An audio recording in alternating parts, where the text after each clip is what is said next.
સુધી રડીમાં રહ્યા છે। અમદાવાદમાં કેન્સર ફાઉન્ડેશન દ્વારા એક કાર્યક્રમ કરવામાં આવ્યો, જેમાં સાયલન્ટ વોરિયર્સનું સન્માન કરવામાં આવ્યું, જેમાં ગૃહ રાજ્યમંત્રી હર્ષ સંઘવી અને પૂર્વ ગૃહ રાજ્યમંત્રી પ્રદીપસિંહ જાડેજા પણ ઉપસ્થિત રહ્યા, તો સાથે ઝી 24 કલાકના એડિટર દીક્ષિત સોની પણ ખાસ ઉપસ્થિત રહ્યા હતા। આ કાર્યક્રમ કરવાનો ઉદ્દેશ એ સાયલન્ટ વોરિયર્સનું સન્માન કરવાનો હતો, જેઓ કેન્સર પીડિત છે અને આવા કેન્સર પીડિત વ્યક્તિની દેખભાળ કરે છે। જી હા, એએમએ ખાતે કેન્સર ફાઉન્ડેશન દ્વારા યોજાયેલા કાર્યક્રમમાં 10 જેટલા કેન્સર પીડિત પરિવારોનું સન્માન કરવામાં આવ્યું, જેમાં કેન્સર પીડિત દર્દી અને તેમના પરિવારના સભ્યોને સન્માનિત કરવામાં આવ્યા। મહત્વનું છે કે કોઈ પણ ઘરમાં કેન્સર આવ્યા બાદ તે પીડિત વ્યક્તિની સાથે સાથે તેમના પરિવારના સભ્યો પણ અસહ્ય પીડા ભોગવતા હોય છે, ત્યારે આવા પરિવારના દુઃખમાં સહભાગી થવા માટે ખાસ આ કાર્યક્રમ કરવામાં આવ્યો। આ કાર્યક્રમમાં હાજર રહેલા ગૃહ રાજ્યમંત્રી હર્ષ સંઘવીએ લોકોને કેન્સર સામે લડવા માટે ખાસ અપીલ કરી છે, સાથે જ કેન્સરથી પીડાતા પરિવારોને હૂંફ પણ આપી છે। એટલું જ નહીં, તેમણે લોકો સામે એક સૌથી મોટો ખુલાસો પણ કર્યો છે। તેમણે જણાવ્યું કે તેઓ એક સમય સિગારેટ પીવાની લતમાં ફસાયેલા હતા, પરંતુ સાચા મિત્રો અને પરિવારજનો મળતા આજે તેઓ આ લત છોડી શક્યા છે। તો કેન્સર સર્જન કૌસ્તુભ પટેલે જણાવ્યું કે કેન્સરની સારવાર શક્ય છે, સાથે જ તેમણે કહ્યું કે કેન્સર થતું અટકાવવું એ કેન્સરની સારવાર કરતાં વધારે સરળ છે। सामान्य नागरिकों मन में कैंसर नो जो दर है ने ये धीरे धीरे करीने एटलो मोटो थई गयो छे दर के दर थी ज 90% दर्दियों तो अर्धा बीमार थई जाय छे।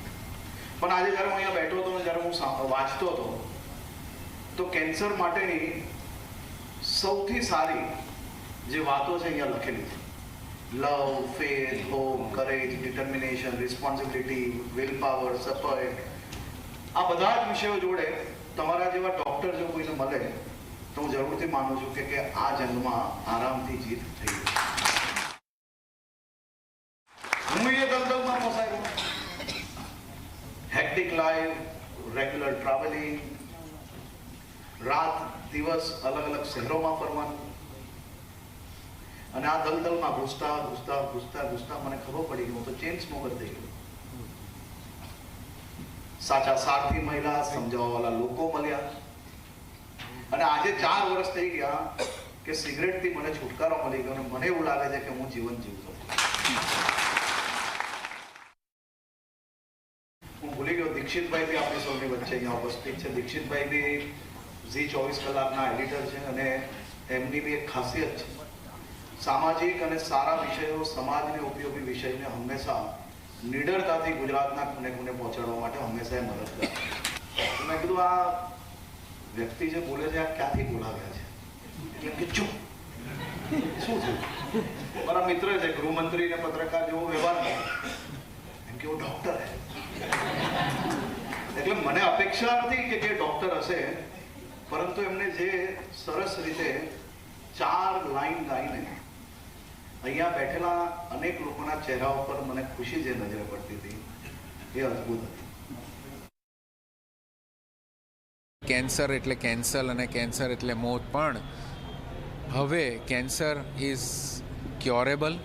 તમારી સામે આ જ ફંક્શનની અંદર શ્રી પ્રદીપસિંહ જાડેજાએ 5 વર્ષ પહેલાં કેન્સર જોડે ફાઇટ કરી હતી, અને આજે એ કેન્સર મુક્ત છે। એ જ બતાવે છે કે cancer is curable. Only thing is કે એને અર્લી ડિટેક્ટ કરો, only thing is any proper treatment કરાવો, અને ઓનલી થિંગ ઇઝ કે પોઝિટિવ રહો આ કેન્સરને